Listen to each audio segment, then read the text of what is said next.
তুমি নাকি নিজের মেলা জ্ঞানী মনে করো, নিজের গোপাল ভাঁড় হিসেবে দাবি করো, তাই নি?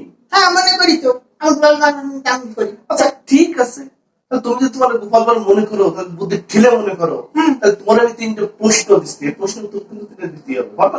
হ্যাঁ যা তুমি প্রশ্ন করে দাও, আমি উত্তর দেবো। কাকা তাহলে প্রথম প্রশ্ন করি। হ্যাঁ প্রথম প্রশ্ন করো। প্রথম প্রশ্ন হচ্ছে যে ডাক্তার আসিবার পূর্বে রোগী মারা গেল, এটা ইংরেজিতে কৌতি? আচ্ছা আমি ইংরেজি তো পারবো না, আমি আরবিতে উত্তর দিতে পারবো না। আরবিতে পারবো মানে? হ্যাঁ। আচ্ছা ঠিক আছে, তুমি আরবিতেই কও। ইন্না লিল্লাহি ওয়া ইন্না ইলাইহি রাজিউন।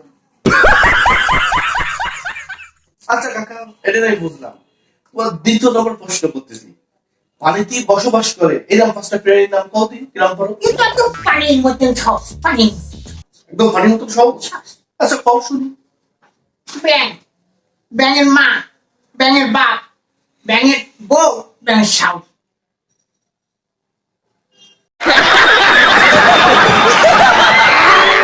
আচ্ছা কাকা ঠিক আছে, বুঝলাম, এটাও নাই তোমার বুঝলাম। আচ্ছা তুমি কও দিই তোমার তৃতীয় নম্বর প্রশ্ন, মাটিতে বসবাস করে এরকম পাঁচটা প্রাণীর নাম তুমি কও। মাটিতে বসবাস করে? হ্যাঁ মাটিতে বসবাস করে। হ্যাঁ ওই তো আরো সহজ। সহজ সহজ হ্যাঁ সহজ। তা কও শুনি।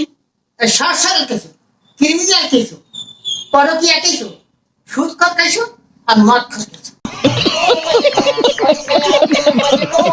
কাকা তুমি যেভাবে প্রশ্নের উত্তরটা দিলে, তাতে আমার কাছে মনে হয়েছে তোমার মাথার মধ্যে বুদ্ধের ঢিলে ভরা, তুমি একেবারে গোপাল ভাঁড়ের একদম অরিজিনাল কপি। দর্শক, কাকা যেভাবে প্রশ্নের উত্তরগুলো দিল, আপনাদের কাছে কি মনে হলো? তিনি কি গোপাল ভাঁড়, তা নাকি অন্য কোনো কিছু? যদি আপনাদের কাছে যদি মনে হয়নি গোপাল ভাঁড়, তাহলে অবশ্যই আমাদের কমেন্ট বক্সে কমেন্ট করে জানাবেন। আর ভিডিওটি ভালো লাগলে লাইক কমেন্ট শেয়ার করে আমাদের পাশে থাকবেন।